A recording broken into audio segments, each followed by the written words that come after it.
इस कार्यक्रम के पुण्यार्चक हैं श्री रमेश सरावगी, श्री किरण सरावगी, श्री अनिल सरावगी, श्रीमती जयश्री सरावगी, श्री ऋषभ कुमार सरावगी, श्रीमती ऋषा सरावगी, श्री मयंक सरावगी, श्रीमती शैली सरावगी, श्री उमंग सरावगी, श्रीमती मेहुल सरावगी, श्री शुभम सरावगी, श्रीमती अवंतिका सरावगी, कुमारी सात्विकी, चिरंजीव एकांश, चिरंजीव यथार्थ Saraogi, firm Sarawagi Udyog private limited and Sarawagi global private limited.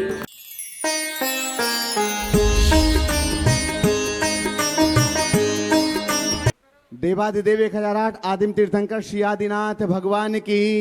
दोनों हाथों को आकाश की ऊंचाइयां देते हुए पूरी चेतना के साथ में अपनी उपस्थिति का एहसास दीजिएगा। चैतन्य चमत्कारी श्री चंद्रप्रभु भगवान की, परम शांति विधायक श्री शांतिनाथ भगवान की, चिंतामणि श्री पार्श्वनाथ भगवान की, वर्तमान शासन नायक श्री महावीर भगवान की, 24 तीर्थंकर भगवंतों की, संत शिरोमणि 108 आचार्य गुरुवर श्री विद्यासागर जी महामुनिराज की, आचार्य श्री समय सागर जी महाराज की, गुणायतन प्रणेता शंका समाधान प्रवर्तक भावना योग जनक तरुणाई के प्रखर वक्ता पूज्य मुनिवर श्री प्रमाण सागर जी महाराज की, पूज्य मुनिवर श्री संधान सागर जी महाराज की, समस्त मुनि संघ की। आइएगा बंधुओं, टीवी चैनल का सबसे लोकप्रिय कार्यक्रम सायंकालीन शंका समाधान के इस दिव्य सत्र को आप सभी लोग मध्य प्रदेश की राजधानी भोपाल स्थित आचार्य श्री विद्यासागर प्रबंध विज्ञान संस्थान तथा श्री विद्या प्रमाण गुरुकुलम के दिव्य परिसर से देख और सुन रहे हैं। जो लोग यहाँ उपस्थित हैं, आप सभी का और देश और दुनिया में अपने घरों पर टीवी स्क्रीन के सामने बैठे हुए जो इस समय पारस चैनल, जिनवाणी चैनल, आदिनाथ चैनल, प्रामाणिक ऐप और अन्य डिजिटल माध्यमों से इस लोकप्रिय कार्यक्रम को देख रहे हैं, उन सभी सुधी श्रावकों का हम हार्दिक हार्दिक स्वागत एवं अभिनंदन करते हैं। आइएगा बंधुओं, शंका समाधान के इस दिव्य सत्र के लिए हम पूज्य श्री के पावन श्री चरणों में प्रार्थना करें। उसके पहले पूज्य श्री का मंगल आशीर्वाद ग्रहण करते हैं। दोनों हाथों को जोड़िएगा। आप सबके लिए भी मंगल आशीर्वाद मिले और आपके माध्यम से देश और दुनिया में इस कार्यक्रम को देखने वाले सभी भक्तों के लिए भी मंगल आशीष की छांव प्राप्त हो। हे महाराज श्री नमोस्तु नमोस्तु नमोस्तु, इच्छामि इच्छामि इच्छामि। आइएगा बंधुओं, जैसे कि हम सभी के लिए मालूम है, पूज्य श्री का मंगलमय चातुर्मास गुरुकुलम के इस दिव्य परिसर में चल रहा है और प्रतिदिन गुरुकुलम से ऑनलाइन भी लोग जुड़ते हैं टीवी चैनल के माध्यम से। मैं एक बार पुनः आपसे अनुरोध कर रहा हूं कि जो लोग इस कार्यक्रम को देख और सुन रहे हैं, वे लोग भी ऑनलाइन जुड़ सकते हैं। आपके टीवी स्क्रीन पर जो नंबर चल रहे हैं उनसे संपर्क करके अथवा गुणायतन कार्यालय में संपर्क करके आप जुड़ सकते हैं। गुरुकुलम से गुरुकुल गौरव के रूप में 11 लाख रुपए की राशि से, गुरुकुल नायक के रूप में 5 लाख रुपए की राशि से, विद्या विभूति के रूप में 2,51,000 रुपए की राशि से, गुरुकुल मित्र के रूप में 1,21,000 रुपए की राशि से और गुरुकुल प्रेमी के रूप में 51,000 रुपए की राशि से जो लोग यहाँ पर आए हुए हैं, आप भी शिक्षा और संस्कार में अपनी चंचला लक्ष्मी का सदुपयोग कर सकते हैं।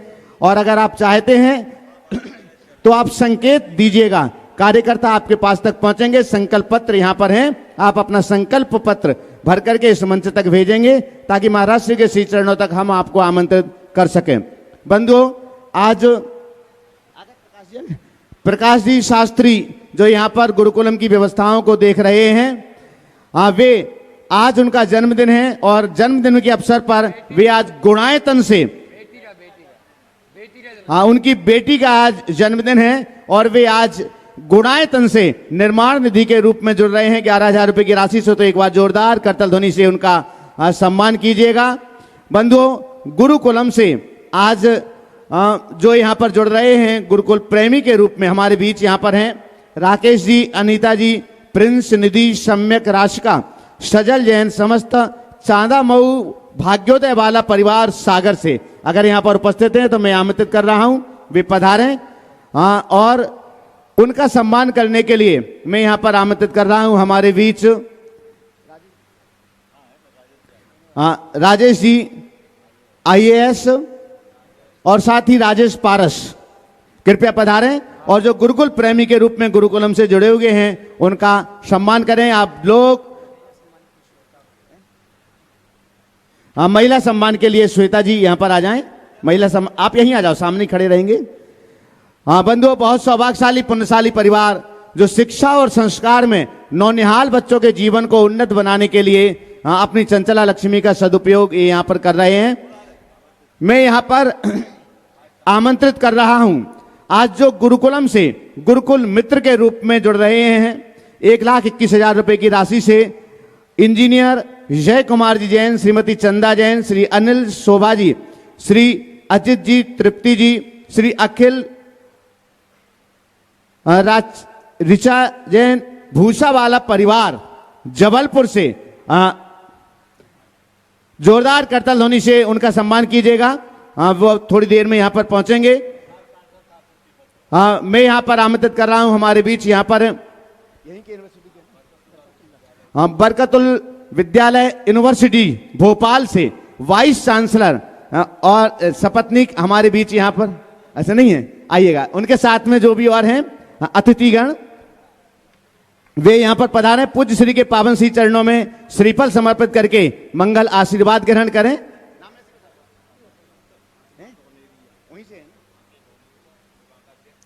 डॉक्टर साधना जी दोगेरिया विभागाध्यक्ष यूनिवर्सिटी में ही है, तो एक बार जोरदार करतल ध्वनि से उनका भी सम्मान करें। वे अपनी पुस्तिका जैन योग साधना भी महाराज श्री के पावन कर कमलों में समर्पित कर रही हैं। और आपका सम्मान करने के लिए राजेश जी IAS और महिला सम्मान के लिए शकुन दीदी आ जाएं। जोरदार जोरदार करतल ध्वनि से। तब तक बंधु हम आपके लिए बतला दें, मात्र 2 दिन और श्रावक संस्कार शिविर के ऑनलाइन रजिस्ट्रेशन अभी चल रहे हैं। 15, जैसे भी प्रातःकाल महाराज श्री ने भी कहा था, 15 अगस्त से लगभग ऑनलाइन रजिस्ट्रेशन बंद हो जाएंगे। तो जिन्होंने अभी तक नहीं किया है ऑनलाइन रजिस्ट्रेशन, आप प्रामाणिक ऐप अथवा मुनि प्रमाण सागर.net पर जाकर के आप अपना रजिस्ट्रेशन कर सकते हैं, क्योंकि हमारे लिए जो संख्या चाहिए थी वो संख्या लगभग पूर्ण होने के लिए जा रही है। तो ऑनलाइन रजिस्ट्रेशन 15 अगस्त तक ही है, तो 2 दिन और आप रजिस्ट्रेशन कर सकेंगे। साथ ही बंधुओं, हमारे बीच यहाँ पर प्रकाश जी शास्त्री यहाँ पर पहुंच चुके हैं, जो गुणायतन से आज उनकी बेटी का जन्मदिन है। उस अवसर पर उन्होंने सवै शांति धारा भी संपन्न की है। और हमारे बीच महावीर जी सिद्धार्थ लेक्सिटी पहुंचे सम्मान के लिए, यहीं सामने आ जाएं। जोरदार जोरदार करतल ध्वनि से गुरुकुलम में अपनी सेवाएं भी प्रदान कर रहे हैं और आज गुणायतन से निर्माण निधि के रूप में भी वह जुड़ रहे हैं। तो आज यहां पर ये पहुंच चुके हैं। आइएगा बंधुओं, एक और सूचना आपके लिए है कि आने वाले 15 अगस्त से 24 अगस्त तक युवा प्रेरणा श्रृंखला स्वतंत्रता से संपूर्णता तक महाराज श्री की 9 दिवसीय विशेष प्रवचन श्रृंखला प्रारंभ होने जा रही है। आप सभी को मालूम है, प्रातः 8:30 बजे से 9:30 बजे तक आप पारस चैनल और प्रामाणिक के माध्यम से लाइव इसे देख सकेंगे। बाद में आप आदिनाथ और जनवाणी चैनल पर भी इस विशेष प्रवचन को देख और सुन सकेंगे। बंधुओं, प्रतिदिन यह प्रवचन श्रृंखला 8:30 से 9:30 बजे होगी, लेकिन जैसे आपको बताया गया है 17 अगस्त रविवार को विशेष कार्यक्रम है राष्ट्रीय स्वयं सेवक संघ का। लगभग 5000 से ऊपर राष्ट्रीय स्वयं सेवक संघ के साथी यहां पर होंगे। तो उस दिन महाराज श्री का मंगल प्रवचन प्रातः 11 बजे से 12:30 बजे तक संपन्न होगा। जो भी लोग ऑनलाइन इस कार्यक्रम को अपने घरों पर देख रहे हैं, वे 17 तारीख रविवार को समय सुनिश्चित करें। प्रातः 8:30 बजे प्रवचन नहीं होगा, 11 बजे से 12:30 बजे तक वह प्रवचन संपन्न होगा। मेरा अनुरोध है, जो लोग यहाँ पर उपस्थित हैं वे अपने इष्ट मित्रों को और अपने जो जैनेतर बंधु हैं, ज्यादा से ज्यादा संख्या में कार्यालय में बाहरी काउंटर पर कार्ड उपलब्ध हैं सभी विषय के, उनको आप लेकर के जाएं। फिर भी मैं एक बार आपके लिए बतला देता हूं, 15 अगस्त को युवा वर्ग विशेष पर प्रवचन होगा महाराज जी का स्वतंत्रता दिवस पर। स्वतंत्र कौन? अपनी ही जेल में बंद युवा, इस विषय पर। 16 अगस्त को युवा भीतर के कृष्ण को जगाओ, ये जन्माष्टमी का प्रवचन भी युवाओं हेतु विशेष रूप से होगा। 17 अगस्त को राष्ट्रीय स्वयं सेवक संघ के लिए विशेष प्रवचन है और उसका विषय है शुद्ध जीवन शक्तिशाली समाज। आप तैयार रहिएगा इन सब प्रवचनों के लिए। 18 अगस्त को हम सभी को मालूम है सोमवार है महाराज श्री की मौन साधना का दिवस रहता है, उस दिन प्रवचन नहीं होगा। 19 अगस्त को भावनाओं का अनुशासन, शक्ति या बाधा, ये ग्रस्त महिलाओं के लिए है। 20 अगस्त को विशेष प्रवचन नौकरी पेशा व्यवसायी वर्ग के लिए है, कर्म की कसौटी कर्तव्य और परिणाम के रूप में। 21 अगस्त को संबंधों का संतुलन, स्वत्व और समर्पण। 22 अगस्त को स्वर्ग को पहचानो, आत्मविश्वास की साधना। 23 अगस्त को मन का मैल, स्वच्छता केवल बाहर क्यों। और 24 अगस्त समापन दिवस है, जियो भीतर से बदलो दुनिया को। ये विशेष दृष्टिकोण से महाराज श्री की 9 दिवसीय प्रवचनों की श्रृंखला है। और बंधु, कार्तिक मास के आस्थानिक महापर्व पर होने वाले 108 मंडली सिद्धचक्र महामंडल विधान के लिए मैं अभय भैया से कहता हूं उसकी थोड़ी सी जानकारी आप प्रदान करें। बोले परम पूज मनीषी प्रमाण सागर जी महाराज की, मनीषी संदान सागर जी महाराज की सिद्ध चक्र महामंडल विधान की कार्तिक माह के अष्टानिका पर्व के अवसर पर वैसे तो अभी सभी को सूचना मिल रही है, और जो भी इस अनुष्ठान का लाभ लेना चाहते हैं, बिना आवास व्यवस्था के 2,51,000 की राशि, जिसमें परिवार के 10 सदस्यों को बैठने की पात्रता होगी, स्वयं के भगवान स्वयं का मंडल होगा, और जीवन में एक जो भावना होती कि अपने परिवार के साथ सिद्धों की आराधना करने का सौभाग्य प्राप्त हो सके, मुनिवर के सानिध्य में सौभाग्य प्राप्त होगा। साथ ही आवास और भोजन व्यवस्था के साथ 3,51,000 की राशि निश्चित की है, जिसमें हमारे विधान पुण्यरक के 10 सदस्यों को रुकने की व्यवस्था, भोजन की व्यवस्था, वस्त्रों की व्यवस्था, और लगातार 8 दिन तक परम पूज मुनिवर प्रमाण सागर जी महाराज के माध्यम से मंत्रों की आराधना करते हुए सिद्ध चक्र महामंडल विधान करने का सौभाग्य हमें आपको प्राप्त होगा। आइए चलते हैं, पुनः ये माइक सौंपूंगा आदरणीय अशोक भैया जी के लिए। बंधु ऑनलाइन गुरुकुल मित्र के रूप में जुड़ रहे हैं, वो इस समय इस कार्यक्रम को देख रहे हैं, तो आप जोरदार करतल ध्वनि से उनका सम्मान करेंगे। शशिकला भुजगौंडा पाटिल, विनय श्री विद्यासागर चौधरी उनकी बेटी, भुजगौंडा कलगौंडा पाटिल, जो कि कोल्हापुर महाराष्ट्र से हैं, और वे गुरुकुल मित्र के रूप में गुरुकुलम से 1,21,000 रुपए की राशि से जुड़े हुए हैं। तो एक बार जोरदार करतल ध्वनि से हम उनका भी सम्मान करें। आइएगा, इसी के साथ हम पूज्यवर मुनि श्री संधान सागर जी महाराज जी के पावन श्री चरणों में सत्र को आगे बढ़ाने के लिए नमोस्तु पूर्वक निवेदन करते हैं। हे महाराज श्री, नमोस्तु नमोस्तु नमोस्तु। और चलते हैं।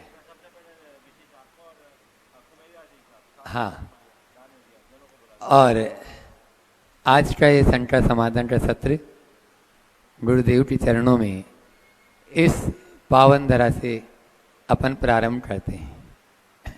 नमोस्तु पूर्वक आज अपने बीच में, जैसा आप लोगों को विदित है, कुलपति बरकतुल्लाह यूनिवर्सिटी SK जैन साहब यहाँ पर बहुत ही लगन और कर्मठ और गुरु भक्ति से ओतप्रोत अपने बीच में उपस्थित है। एक बार जोरदार तालियों से SK जैन साहब का स्वागत करें। उनके साथ में डॉक्टर साधना जी दोनेरिया और राजेश जी जैन IAS। मैं माइक सीधा SK जैन साहब तक लेके जाता हूँ, वे अपनी बात भी और अपना प्रश्न भी गुरुवर के चरणों में रखें। हाँ, पहले डॉक्टर साधना जी दोनेरिया अपने बीच में हैं, जिन्होंने अभी जैन योग साधना की कृति पूज्य गुरुवर के कर कमलों में भेंट की। एक बार जोरदार तालियों से उनका फिर से स्वागत कर दें, वे अपना प्रश्न गुरु चरणों में करें।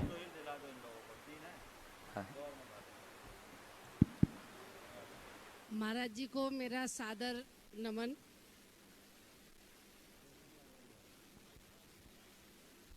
आदरणीय महाराज जी को मेरा सादर नमन। प्रश्न क्या है, मेरी एक जिज्ञासा है कि आज का युवा भटक गया है, उसको हम कैसे अपने आचरण से, अपने संस्कृति से, और कैसे अपने प्रति उसी अपनी चेतना के प्रति जागृत कर सकें। बहुत ही महत्वपूर्ण सवाल है, और ये सवाल अक्सर उठता है।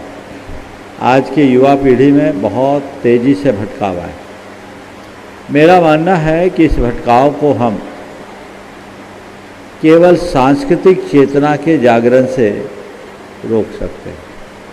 अब संस्कृतियों का होने वाला प्रसार, पाश्चात्याभिमुख मानववृत्ति, और हमें उस भटकाव को रोकने के लिए उनके हृदय में भारत और भारतीयता का भाव कूट कूट करके भरना है। जब तक हम उदात्त भारतीय जीवन मूल्यों को उनके भीतर प्रतिष्ठापित नहीं करते, उनमें बदलाव नहीं हो सकता। इसके लिए हमें एक बहुत बड़े अभियान की ज़रूरत है, जो एक सांस्कृतिक चेतना के जागरण का अभियान बने, जो हर युवा को उसके जीवन से जोड़ सके। हमें ये मान करके चलना चाहिए हम भारत के लोग हैं और भारत में सबका मूल ध्येय आत्मा है। हम जो कुछ भी करते हैं कहते हैं उसके केंद्र में आत्मा है। समग्र जीवन को जब व्यापकता से कोई युवा पहचानता है तभी वो अपने जीवन की सही दिशा तय कर पाता है और उसी के बदौलत उसके जीवन में परिवर्तन आता है। तो हमें वो आध्यात्मिक भावना जगानी है। हम बाकी बातें कुछ भी कहें उससे कोई खास परिवर्तन नहीं होता, लेकिन जब हम आध्यात्मिक चेतना जगाते हैं तो जीवन में बहुत बड़ा बदलाव आता है। तो वो हमें ज़रूरत है। आज हर स्तर पर, विद्यालयीन स्तर से लेकर विश्वविद्यालय तक हमें ये अभियान चलाने की ज़रूरत है। नई शिक्षा नीति में कुछ इन बातों का समावेश हुआ है, पर मुझे लगता है कि अब इस पर और पर्याप्त वृद्धि की आवश्यकता है। प्रयासों की भी और मजबूती से आगे बढ़ाने की ज़रूरत है, क्योंकि जिस तरीके से व्यभिचार और व्यसन बढ़ रहे हैं उनको रोकने के लिए हमें एक आंदोलन की ज़रूरत है, एक अभियान की ज़रूरत है, जिससे लोगों में सही चेतना जगे और वे अपने जीवन में व्यापक बदलाव घटित कर सकें।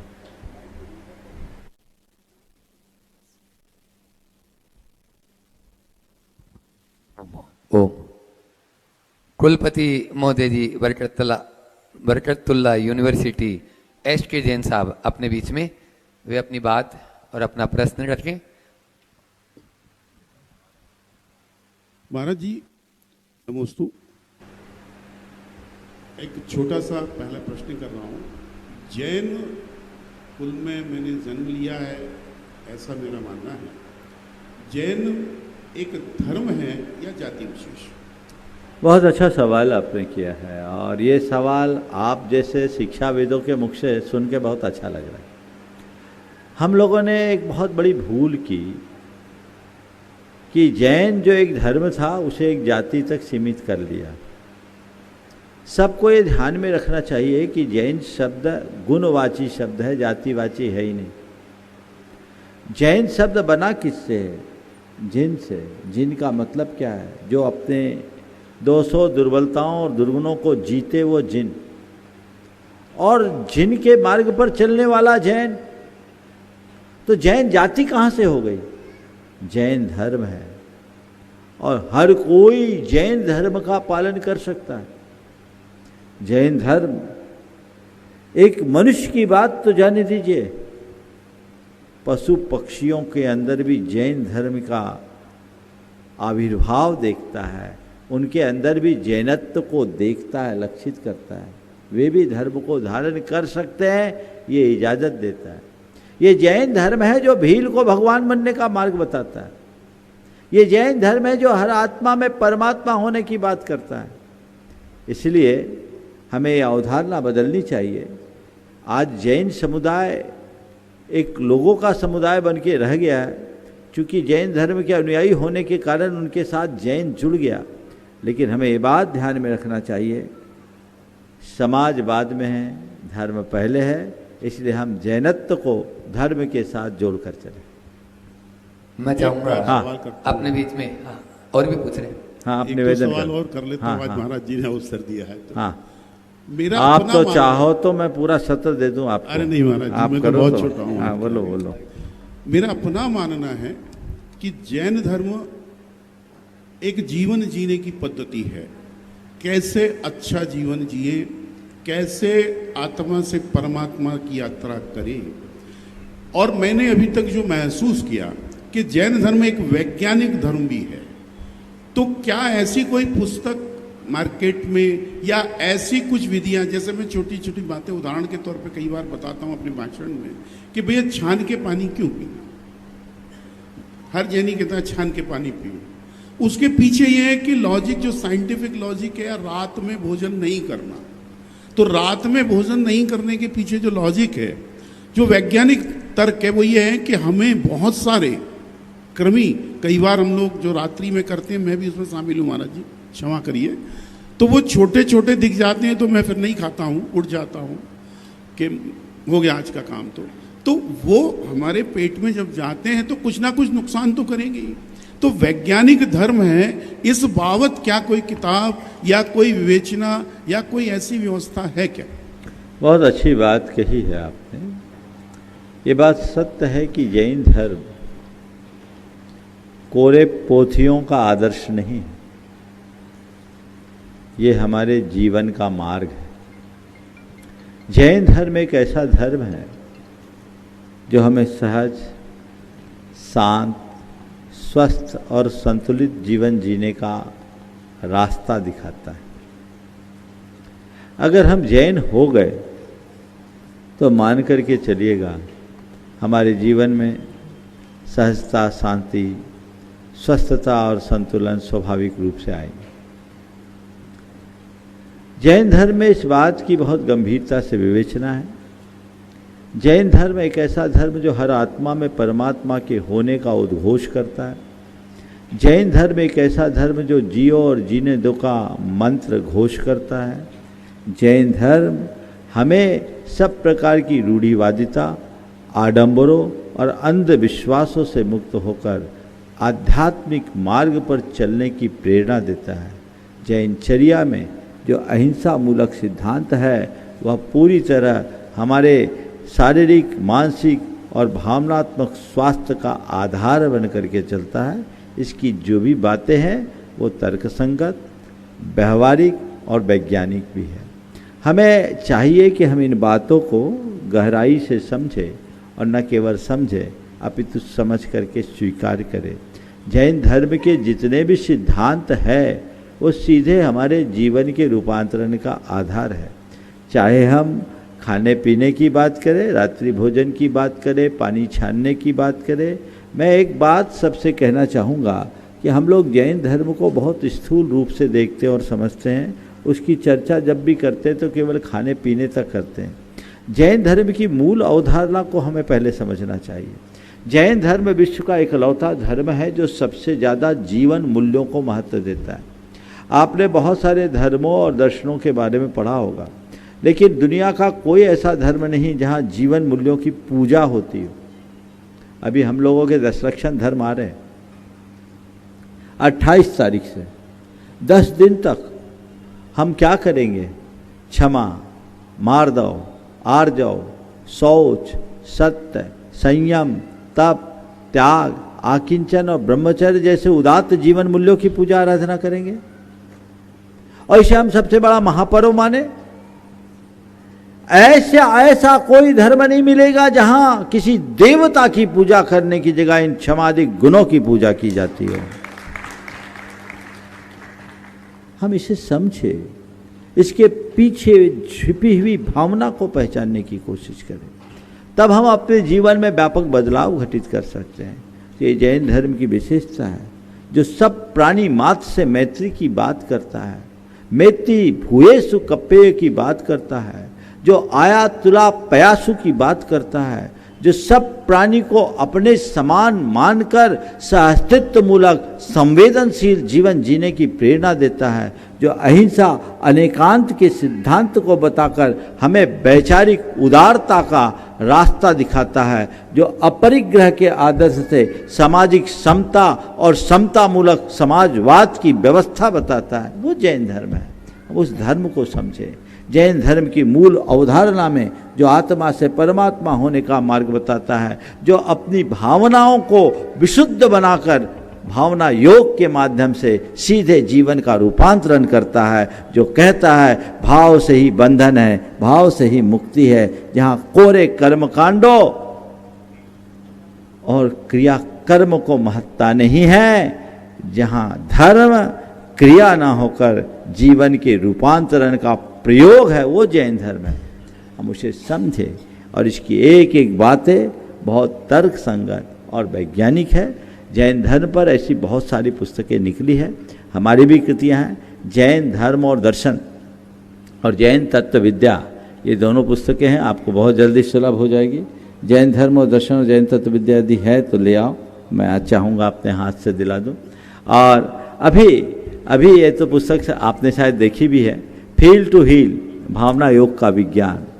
या आप देखिए कि हम अपने जीवन में किस तरीके से साधना करके जीवन को बदल सकते हैं। जैन साधना के मात्र 4 बातों को, प्रार्थना, प्रतिक्रमण, प्रत्याख्यान और सामायिक, मैंने इसमें विवेचित किया है और आपने तो इसे महसूस भी किया है, पूरी दुनिया महसूस कर रही है। हम देखें, समझे, जाने कि जीवन में बदलाव कैसे लाया जा सकता है, धर्म को हम प्रायोगिक रूप में कैसे आत्मसात कर सकते हैं, हम अपनी भाव शुद्धि करके अपने जीवन को किस तरीके से संतुलित कर सकते हैं, हम अपने शारीरिक, मानसिक, चैतसिक दुर्बलताओं और अस्वस्थता को कैसे ठीक कर सकते हैं। ये सब बातें हमें धर्म के माध्यम से मिलती है। तो हम इन बातों को केवल चर्चा में न लाएं, इसे अपने प्रयोग में लाएं। आत्मज्ञान होते ही व्यक्ति के जीवन में बहुत बड़ा बदलाव आता है। हम लोगों को चाहिए कि हम जैन धर्म की असली छवि लोगों तक पहुंचाएं। जैनों को लेकर लोगों के मन में कुछ भ्रांतियां हैं। जब भी जैन धर्म और जैन समाज की बात आती है तो लोक धारणा एक बना दी गई है कि जैन धर्म बड़ा कठोर धर्म है। क्योंकि आप जैन धर्म की बात करते तो जैन मुनियों की चर्चा करना शुरू कर देते हैं। जैन मुनि होते हैं, नग्न दिगंबर होते हैं, पैदल चलते हैं, केश रोज करते हैं, एक टाइम खाते हैं, उसी समय भोजन, उसी समय पानी, सर्दी गर्मी बरसात निरावरण रहते हैं। सुनकर लोगों के रोंगटे खड़े हो जाते हैं, अरे ये तो बहुत कठिन है। अरे जैन धर्म है, जैन धर्म में रात में नहीं खाना होता, दिन में खाना होता है, 1 बार खाते, 2 बार खाते, 3 बार खाते हैं, बहुत नियम संयम करते, ये खाओ वो न खाओ, ये बहुत सारे निषेध और वर्जनाएं जैन धर्म में हैं। यही आप जैन धर्म को प्रस्तुत करते हो। इसको सुनकर आज का आम व्यक्ति और युवा सोचता है जैन धर्म बड़ा कठोर धर्म है, वो थोड़ा दूर हो जाता है। लेकिन जब आप जैन मुनियों के अंदर की साधना को देखो, उनकी अंदर की आध्यात्मिक तेज को देखोगे तो आप पाओगे कि जैन धर्म कितना सरल है। मुझसे एक बार किसी ने पूछा, मैं थोड़ा विस्तार से ले रहा हूँ, विषय बहुत अच्छा है इसलिए, कि महाराज जी आपका मार्ग तो बड़ा कठोर है, बहुत कठिन है। मैंने उलट करके पूछा कि ये बताओ मेरे पास आकर तुम्हें कैसा लग रहा है? अपने जीवन से हारे थके व्यक्ति के पास आए हो, तुम्हें कैसा लग रहा है? किस जीवन से हारे थके व्यक्ति के पास आए हो या अपनी साधना की मस्ती में मस्त किसी साधु से मिलने आए? बोले महाराज आपके पास देख करके तो बहुत एनर्जी फील हो रही है, आप अपनी मस्ती में मस्त हैं और आपके पास आने के बाद थकान भी खत्म हो जाती है। तो हमने बोला ये बताओ मेरा मार्ग कठिन है कि तुम्हारा मार्ग कठिन है? आपको लगता है महाराज केश रोज करते, आपको लगता है महाराज को पैदल चलना पड़ता है, आपको लगता है कि महाराज 1 बार खाना पड़ता है। अगर ऐसा मुझे पड़ता होता तो मैं दुखी होता, ऐसा मैं करता हूं इसलिए सुखी हूं। जैन धर्म में दबाव में कुछ नहीं है। जैन धर्म में जो भी है वो स्वभाव में है, स्वीकार्यता में है। मैंने की है अपनी मस्ती के लिए, आज मैं निर्बंध हूँ, प्रकृति के आश्रित जीता हूँ, अपनी मस्ती में रहता हूँ, मेरी कोई फिजिकल मेंटल रिक्वायरमेंट ही नहीं है, तो मुझे ज़रूरत ही नहीं है। और जब मुझे ज़रूरत नहीं तो मैं शहंशाह हूँ, अपनी मस्ती में जीता हूँ। यदि मैं अपनी इच्छाओं और अपेक्षाओं को विस्तार दूंगा, मन में कई बातें को पालूंगा, तो लोगों से मेरी वो इच्छाएं जागेगी, अपेक्षाएं जागेगी, और उन इच्छाओं अपेक्षाओं की पूर्ति के अभाव में मैं दुखी होऊंगा। अब बताओ, एक करोड़पति आदमी, डनलप के गद्दे में बैठने वाला आदमी, एयर कंडीशन में रहने वाला आदमी, दिन भर खाने पीने में रहने वाला आदमी सुखी है, या हम जैसा एक बार में अपनी मस्ती में जीने वाला आदमी सुखी? बोलो, अब बोलो। मैंने उससे बोला ये बताओ कठोर धर्म तुम्हारा है कि मेरा? कठोर कौन? जिसका जीवन कष्ट में है वो कठोर है, और जो मस्त में है वो आनंद में है। तुम्हारा जीवन कष्ट में है और हम अपनी मस्ती में है। धर्म को उस मस्ती के साथ जोड़ो जो जीवन का पथ सही अर्थों में प्रशस्त कर सके। वो दृष्टिकोण लोगों के अंतर मन में हमें जगाना चाहिए। तो हम क्यों नहीं बताते?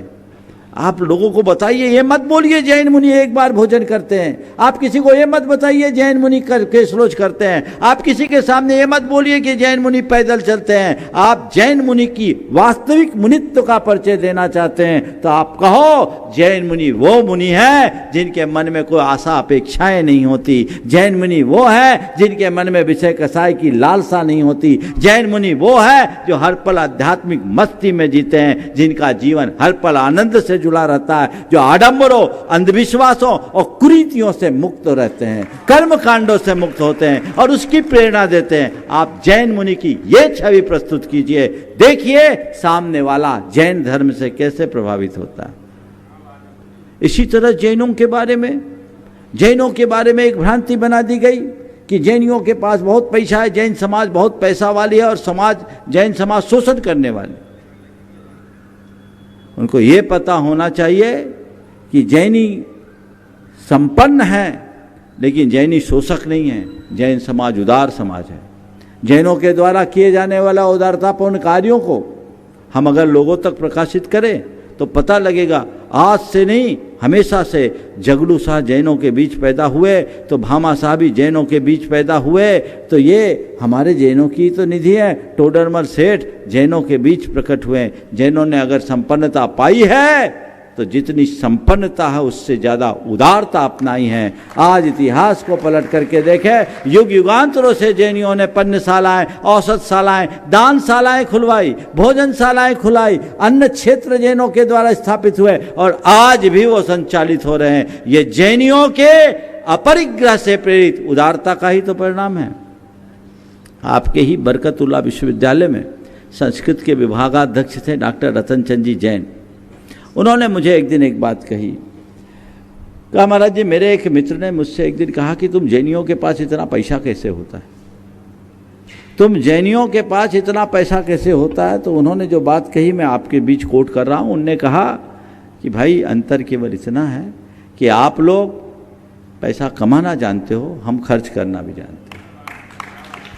आप केवल पैसा कमाना जानते हो, हम खर्च करना जानते हैं। देखिए आप तो मेरे बारे में जानते हो, मैं एक पैसा ऊपर की कमाई नहीं करता। बोले हाँ नहीं करते। बोले आप तो ट्यूशन वगैरह भी पढ़ाते हो। बोले पढ़ाते हो। मेरा कोई दूसरा सोर्स है। बोले नहीं है, फिर भी मेरे पास पैसा है। क्यों?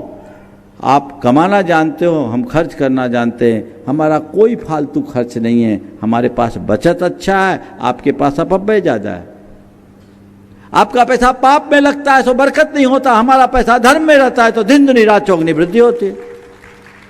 तो जैन समाज संपन्न है इसलिए कि जैनी उदार है, जैनी निर्व्यसनी है। जैनों का पैसा पाप में नहीं लगता और जिस दिन जैनियों का पैसा पाप में लगने लगेगा जैनियों का पतन शुरू हो जाएगा। उदारता को अपनाइए तो हम जैन धर्म के इस स्वरूप को लोगों के बीच प्रस्तुत करने की कोशिश करें। हम इस ढंग से जैन धर्म को व्याख्यायित करें, मुझे लगता है हर व्यक्ति का जैन धर्म के प्रति आकर्षण होगा।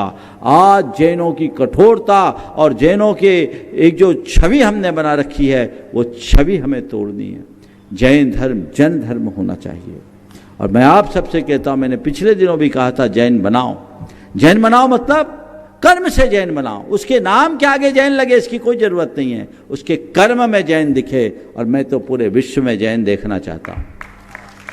अहिंसा करना प्रेम से जिसका जी जुड़ गया वो जैन है। जियो और जीने दो के संदेश को जिसने आत्मसात कर लिया उसने वो जैन है। आज पूरे विश्व को इसकी ज़रूरत है। हमें इस अभियान में लगने की ज़रूरत है, एक अलग जगाने की ज़रूरत है।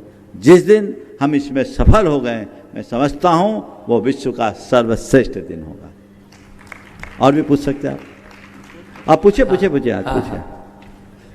महाराज जी आजकल एक नई व्यवस्था समाज में देखने को मिल रही है, धार्मिक टूरिज्म। आजकल जो हमारे तीर्थ हैं या जो प्रसिद्ध धार्मिक स्थल हैं, जैसे मैं उज्जैन रहता हूँ तो महाकाल, तो उनने का शादी हुई तो बोले महाकाल, जैनियों में शादी हुई तो महावीर जी। महावीर जयंती के टाइम वहाँ हम जैसे लोगों को जगह ही नहीं मिलती क्योंकि वहाँ ऑलरेडी जोड़े धर्मशालाओं को घेरे रहते हैं। तो ये एक जो नया ट्रेंड चालू हुआ है ये कभी रुकेगा या? देखिए, बहुत ही गंभीर सवाल आपने उठाया है और मैं तो चाहूँगा आज का पूरा सत्र ही आपको दे दूँ, तो थोड़ा ही समय बचा है, 10-15 मिनट है, लेकिन बहुत अच्छा विषय आपने उपस्थित किया। आपने जो अभी बात की धार्मिक टूरिज्म, सबसे पहले तो टूरिज्म शब्द का प्रयोग ही गलत है।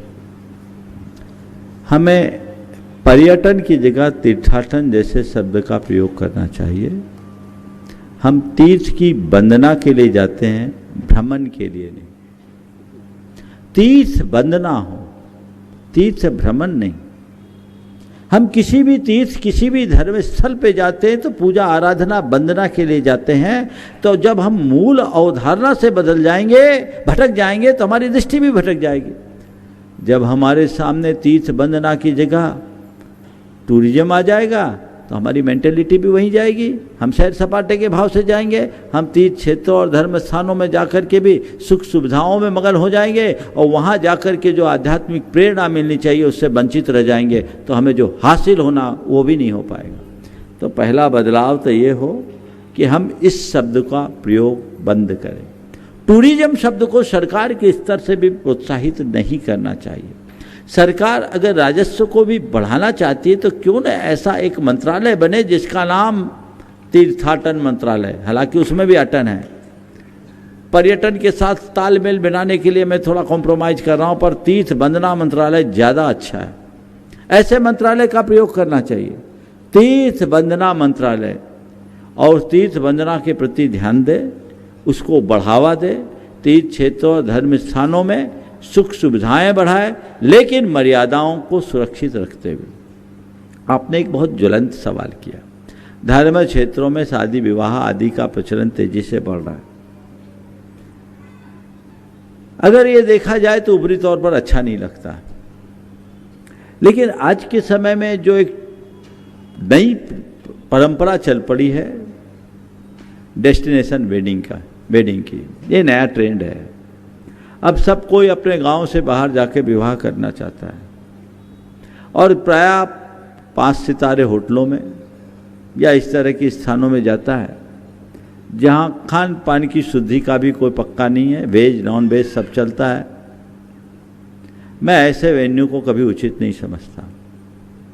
हमारे शास्त्रों में ऐसा उल्लेख है कि विवाह की मांगलिक क्रिया क्वचित पुण्याश्रम में सिद्ध प्रतिमा साक्षी के, ऐसा वर्णन आता है आदि पुराण जी में। किसी पवित्र स्थल में और सिद्ध भगवान की साक्षी में होना चाहिए। उस हिसाब से अगर देखा जाए तो विवाह आदि के मांगलिक कार्य हमारे ऐसे क्षेत्रों में हो तो बुरा नहीं, लेकिन बुराई तब हो जाती है जब वहाँ जाकर आप भूल जाते हैं कि हम विवाह के लिए आए, हम तीर्थ क्षेत्र में आए। आपको ये रहता है कि हम तो विवाह के लिए आए, तो फिर वहाँ वह सब चीज़ें होने लगती है जो वहाँ नहीं होनी चाहिए। इस मर्यादा को सुरक्षित रखते हुए करते हैं तो हमारे लिए वह निषिद्ध नहीं है, लेकिन मर्यादा का अगर उल्लंघन होता है तो स्वीकार नहीं होना चाहिए। मैं ये जरूर कहूँगा कि होटलों में होने वाली शादियाँ बंद होनी चाहिए। जिस जगह आप मांगलिक कार्य करने जा रहे हैं वहीं थोड़ी देर पहले पशु पक्षियों का हलाल हुआ है, उनकी आहें, उनकी कराह, उनका रक्त अभी भी वहाँ है, वो नकारात्मकता आएगी, उससे बचिए। और मैं तो आप सबसे एक कहना चाहता हूँ, यदि आप अहिंसा में आस्थावान हो तो अपना 1 रुपया भी जहाँ हिंसा होती वहाँ खर्च मत करो। ये प्रण ले लो, हर अहिंसा का ऐसा संकल्प ले ले तो बहुत बड़ा बदलाव आए।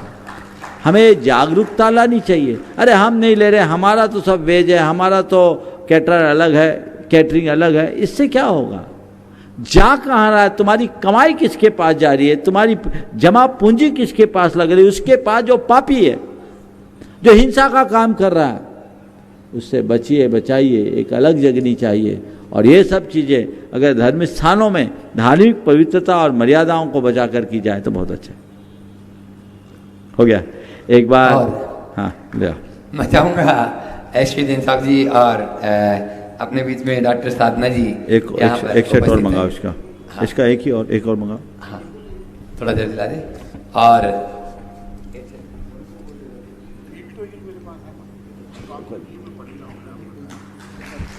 डॉक्टर साधना जी भी आए।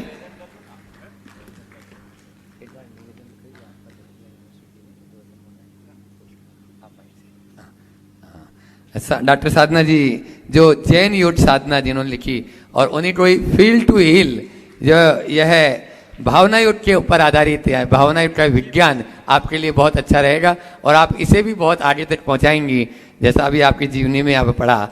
मैं चाह रहा हूं कि बहुत अच्छा साधना जी बता रहे कि महाराज जी अभी आपने जिनका उल्लेख किया डॉक्टर रखनचंद जैन, उन्हीं के अंडर में इन्होंने पीएचडी की। एक बार इनका जोरदार अभिनंदन करते हैं। हाँ। महाराज जी एक विनम्र निवेदन, 21 तारीख को जैसा मैंने एक दिन आपसे चर्चा की थी, बरकतुल्लाह विश्वविद्यालय में आपके प्रवचन होना थे, शंका समाधान होना थी। जैसा कि आपकी चूंकि मैं भी सुन रहा था तो आपका वो टाइम बिजी है, तो आगे की अगर कोई तारीख आप दे दें तो उस तारीख को हम सारी अपनी व्यवस्थाएं करके और आपका प्रवचन, और हम चाहते हैं जो चूंकि उसमें मोस्टली बच्चे आएंगे, छात्र आएंगे, पेरेंट्स आएंगे, वो कुछ शंका जैसे मैं शंका कर रहा हूँ ऐसे वो भी करेंगे आपसे, तो उनका समाधान और एक विषय अगर आप हमको देंगे तो उस पर हम सारी व्यवस्थाएं करके बरकतुल्लाह में आपके चरण कमल पड़ेंगे तो हो सकता है कि कुछ तो सुधार होगा, मेरा ऐसा मानना है। देखिए, क्योंकि साधुओं के चरण जहां जहां पड़ते हैं वहां कुछ नहीं तो एक शुद्धता तो आती है, और वायु में ये मेरे अपनी धारणा में जितनी बातें आपसे इंटरेक्ट हो रहा हूं सब अपनी तरह से करता हूं, बाकी तो कहीं ना कहीं एक शुद्धता तो आएगी, भले ही 10% आए, अगर 10% भी सुधर गए तो सुधार बहुत हो जाता है। बहुत उत्तम भाव है। आपने पहले भी मुझसे निवेदन किया और लगभग 21 तारीख का कार्यक्रम मानसिक रूप से तय था, पर चूंकि आप सबको पता है इस बीच 15 तारीख से 24 तारीख तक की प्रवचन की श्रृंखला यहाँ पर घोषित है, इसलिए अभी जाना बीच में तो उचित नहीं रहेगा। पर विश्वविद्यालय का निवेदन आपने किया है, कोई बाधा नहीं। मैं तो ऐसी जगहों में जाने के लिए ज़्यादा उत्साहित भी रहता हूँ क्योंकि वहाँ प्रवचनों की ज़्यादा ज़रूरत है। हमारी समाज का युवा बदल जाए तो पूरा समाज बदल जाए, इसलिए आपने निवेदन किया, मैं आपके निवेदन को स्वीकार करता हूँ। 24 तारीख के बाद यहाँ 10 लक्षण लग जाएंगे, श्रावक संस 25 को हमारा मौन रहेगा तो फिर 10 लक्षण ही आ गया। ऐसा कर सकते हैं, 7 तारीख को पर्यूषण खत्म होगा, 8 तारीख को हमारा मौन रहेगा, 9 तारीख का पूरा दिन नारायण नगर और बरकतुल्लाह विश्वविद्यालय को दे दें। हम सुबह से शाम तक नारायण नगर वाले भी यहाँ हैं। 9 तारीख को आपके विश्वविद्यालय का 9 सितंबर का कार्यक्रम आप सुनिश्चित कर ले, उसका जो समय हो देख ले। आप चाहेंगे तो प्रवचन और शंका समाधान पूरा आपको हम दे सकते हैं। शंका समाधान के समय में भी जो अगर अपेक्षित बदलाव हो बच्चों के हिसाब से तो हम पहले उसको कर लेंगे, रिकॉर्ड होकर के बाद में चला जाएगा। ये पूरा दिन वहीं रहकर 9 तारीख को प्रातः हम लोग पहुंचेंगे, रात्रि विश्राम नारायण नगर में ही करेंगे और 10 तारीख का जो आगे का कार्यक्रम बनेगा आपको बता दिया जाएगा। बहुत बहुत आशीर्वाद।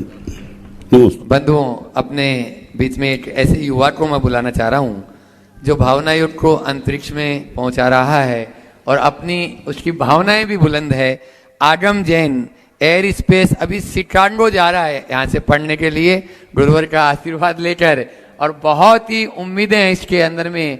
अभी भारत से 5 लोगों का नासा में सिलेक्शन हुआ था इसके लिए, तो उसमें भी इसने अभी बताया 3रा नंबर इसका आया है। जोरदार ताली जो जिसके अंदर में जुनून है भावना योग के प्रति, एक बार जोरदार तालियों से आगम जैन के प्रति। हाँ, इसके बाद में अतुल जी लादानी, अतुल शीतल लादानी तैयार रहेंगे। नमोस्तु गुरुदेव एवं संदान सागर महाराज जी को मेरा नमोस्तु, सभी चोलक जी को एक शामी। गुरुदेव, मेरा प्रश्न यह है कि वे छात्र जो कि विदेश में अध्ययन करने जाते हैं और वहाँ अगर जैन मंदिर नहीं है, वे रेगुलर नहीं जा पाते हैं, तो किस प्रकार से वे जैन दर्शन को फॉलो कर सकते हैं और अपनी दिनचर्या का हिस्सा बना सकते हैं, और बाहर की संस्कृति में रहते हुए भी अपनी संस्कृति को फॉलो कर सकते हैं और अपने पथ में स्थिर रहकर अपने लक्ष्य की प्राप्ति कर सकते हैं। पहले तो मैं चाहूँगा तुम अपना परिचय लोगों को संक्षेप में दे दो, तुम क्या कर रहे हो और किस लिए शिकागो जा रहे हो। एस.के. जैन साहब ये बहुत होनहार युवा है और ये अंतरिक्ष विज्ञानी है और उसमें बहुत अच्छा काम कर रहा है। 1 मिनट में अपनी बात कर लो। ठीक है।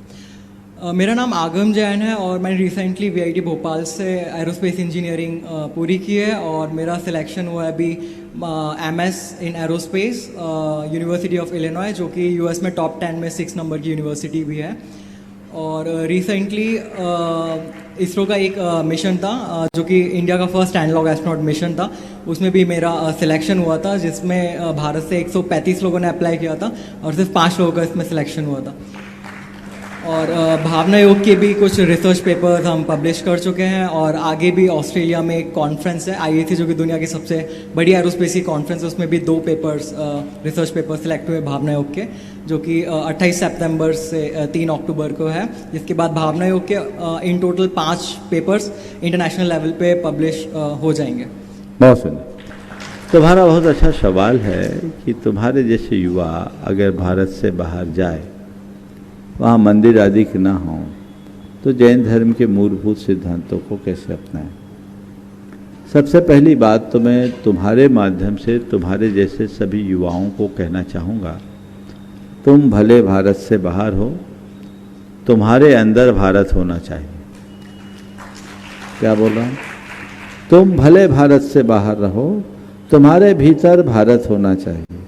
भारत और भारतीयता को आत्मसात करके चलो। जो संस्कार तुम्हारे अंदर है वो संस्कार कभी खंडित ना हो। अपने जीवन की मर्यादाओं का कभी उल्लंघन नहीं करना। एडिक्शन, अट्रैक्शन और अफेक्शन से बच के चलना।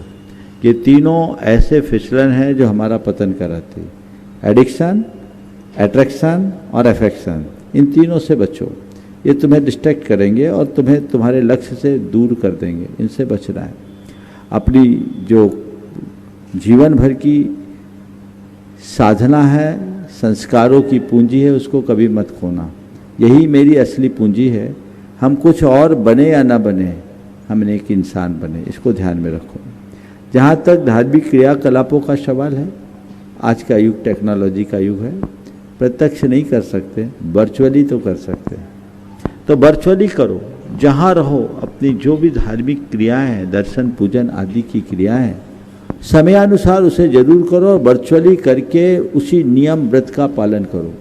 ध्यान रखना, जब तक अपनी भाषा और रीति रिवाजों को सुरक्षित रखोगे, तभी तक हमारी संस्कृति सुरक्षित होगी। भाषा को कभी भूलना मत और अपने जितने रिचुअल्स हैं उनको कभी खोना मत। स्पिरिचुअल के साथ रिचुअल हमारी पहचान बनाती है।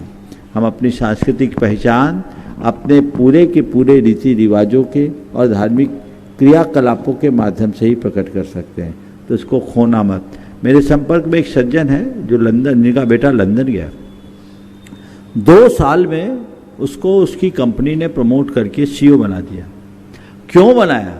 सबसे महत्व की बात जिसके लिए मैं कोट कर रहा हूँ, उसके मालिक ने उसे इसलिए CEO बनाया कि मैं इस बात से तुमसे प्रभावित हूँ कि तुम में मुझे भारत के दर्शन होते हैं, बाकी सब तो हमारे नकल करते हैं। तुम यहाँ रह कर के भी भारतीयता से ओतप्रोत हो, तो मुझे लगता है कि तुम सिद्धांतों में दृढ़ रहने वाले व्यक्ति हो, और जो सिद्धांतों में दृढ़ रहता है वही आगे बढ़ पाता है। तो एक बच्चे को 2 साल में सीधे CEO बना दिया। क्या वाक्य है? मुझे तुम में भारत के दर्शन होते हैं। तो बस इस वाक्य को अपने जीवन की प्रेरणा बना लेना, रास्ता ठीक होगा। नमोस्तु गुरुदेव। गुणायतन के शिरोमणि संरक्षक अतुल शीतल निहाल वंदना लादानी, और उसके बाद में तैयार रहेंगे राजेश जी IAS। गुरुदेव और महाराज जी के चरणों में नमोस्तु नमोस्तु नमोस्तु, और क्षुल्लक महाराज जी के चरणों में इच्छा में। गुरुदेव, जब बाहर निकलते हैं तो अक्सर अजैन लोग मिल जाते हैं, हमें भी और बच्चों को भी, दोस्तों के रूप में या रिश्तेदारों के रूप में या पड़ोसी के रूप में। तो उन लोगों का अक्सर एक सवाल रहता है कि जैनी लोग आलू, प्याज, लहसुन वगैरह क्यों नहीं खाते।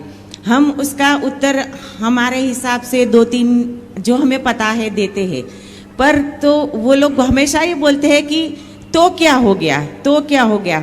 तो गुरुदेव, हम उसका सही आंसर कैसे करें कि उनको भी समझ में आए कि ये क्यों नहीं खाना चाहिए। देखिए, उनको सबसे पहला उत्तर तो ये दो कि हम लोग खाने के लिए नहीं जीते, जीने के लिए खाते हैं।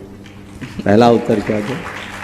हम खाने के लिए नहीं जीते, जीने के लिए खाते हैं। खाना हमारी एक ज़रूरत है, पर हमारी अनिवार्यता नहीं कि यही खाएं। हम जितना ज़रूरी है उतना खाते हैं, लेकिन उसमें भी यथासंभव संयम रखते हैं।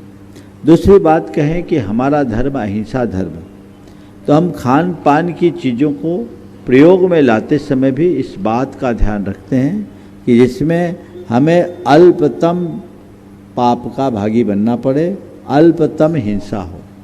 हमारे मान्यता के अनुसार आलू, प्याज आदि जितने भी जमी कंद है, चूँकि वनस्पति में जीवत्व की अवधारणा जैन धर्म में सदियों से रही है, तो जितने भी जमी कंद है उसमें सूक्ष्म जीव होते हैं और वो अनंतकायी कहलाते हैं। यानी अन्य वनस्पतियों की तुलना में जमी कंदों में अनंतकायिक जीव होते हैं। तो अनंतकायिक होते हैं तो हमें लाभ कम होगा और विघात ज़्यादा होगा। तो जैन धर्म कहता अल्प फल बहु विघात, जिसमें हो उससे बचो। तो हमें बिना उसके काम चल सकता है, तो हम क्यों खाएं आलू? आपसे पूछे कि आप आलू क्यों नहीं खाते, आप उलट करके पूछो आप आलू क्यों खाते। आलू खाने वाला अगर आपसे पूछ रहा है कि आलू आप क्यों नहीं खाते, आप उनसे पूछो आलू आप क्यों खाते हैं। उसका उत्तर ये मिलेगा कि उसमें स्वाद है। तो आप कह दो हम जो खाते हैं हमको उसी में स्वाद है। स्वाद तो हर चीज में है, संसार की कोई वस्तु नहीं जिसमें स्वाद नहीं। ये हम पर है कि हम किसका कैसे स्वाद लेते हैं। हम उसे वो कला सिखाएं, फिर उन्हें धीरे से अहिंसा का विज्ञान बताएं। अहिंसा के विज्ञान के साथ आप चलेंगे तो जीवन में बड़ा बदलाव आएगा। तो हम अहिंसा की भावना से जमी कंद आदि नहीं खाते और वैज्ञानिक इस बात को प्रमाणित कर चुके हैं कि अन्य वनस्पतियों की तुलना में आलू, प्याज, लहसुन आदि में ठीक नहीं मानी जाती। वैष्णव परंपरा में भी लहसुन प्याज नहीं खाते, उसकी कुछ और पौराणिक मान्यताएं हैं, पर जैन धर्म में मूल मान्यता जीव हिंसा से बचने की। नमोस्तु गुरुदेव, नमोस्तु गुरुदेव। श्री विद्या सागर प्रबंध विज्ञान संस्थान के अध्यक्ष राजेश जी जैन IAS और उसके बाद में राकेश अनीता राशिका प्रिंस जैन सागर से। हाँ, और मैं चाहूँगा कि राजेश जी के साथ में पूरी टीम ही आ जाए। नवरत्न परिवार से यहाँ पर अनुभव जी, संदीप जी रोदा और बाकी गुरुकुल टीम भी पूरी साथ में हो जाए। राजेश भैया समय कम है। नमोस्तु भगवान, चुल्लक जी के चरणों में इच्छामी। महाराज जी, मेरा एक संक्षिप्त सा प्रश्न है। संसार और परमात्मा दो अलग अलग चीजें हैं अथवा एक हैं? संसार और परमात्मा दो अलग अलग चीजें हैं अथवा एक है गुरुदेव? देखिए, सबसे पहले संसार और परमात्मा को हम समझे। संसार क्या जो दिख रहा है और परमात्मा क्या जो देख रहा है। अब दिखने वाला और देखने वाला एक है कि अलग अलग? अलग अलग। जब दिखने वाला अलग है, देखने वाला अलग है, तो दोनों एक कैसे होंगे? जैन धर्म की एक विशेषता, जैन धर्म किसी अनादि निधन सर्वशक्तिमान परमात्मा को नहीं मानता। जैन धर्म हर आत्मा में परमात्मा होने का उद्घोष करता है। जैन धर्म कहता अप्पा सो परमप्पा, हर आत्मा परमात्मा है। अंतर क्या है? जब तक हम में दोष है, आवरण है, हम आत्मा है। जब ये निकल गया तो हमें परमात्मा है। तो दोष और आवरण से मुक्त होते ही आत्मा परमात्मा बन जाता है। हमें चाहिए कि हम अपने दोषों और आवरणों को दूर करें। संसार बाहर का विस्तार है, आत्मा भीतर का संसार है। इतनी बात को अगर हम समझ लें, पहचान लें, तो जीवन में बहुत बड़ा बदलाव घटित हो सकता है। समय आप सबका हो गया है। आज कल भगवान प्रवचन की जो श्रृंखला है, आने वाले 15 अगस्त से आप सब ध्यान रखेंगे। अपने ही जेल में बंद युवा, स्वतंत्र कौन? अपने ही जेल में बंद युवा, ये 15 अगस्त का विषय है। उस दिन से रोज नियमित ये प्रवचन की श्रृंखला होगी। आप सब उसका ध्यान लेके रख के लाभ उठाएंगे। बोलिए अहिंसा परमो धर्म। इस कार्यक्रम के पुण्यार्जक थे श्री रमेश सरावगी, श्री किरण सरावगी, श्री अनिल सरावगी, श्रीमती जयश्री सरावगी, श्री ऋषभ कुमार सरावगी, श्रीमती ऋषा सरावगी, श्री मयंक सरावगी, श्रीमती शैली सरावगी, श्री उमंग सरावगी, श्रीमती मेहुल सरावगी, श्री शुभम सरावगी, श्रीमती अवंतिका सरावगी, कुमारी सात्विकी, चिरंजीव एकांश, चिरंजीव यथार्थ Saraogi, firm Sarawagi Udyog private limited and Sarawagi global private limited.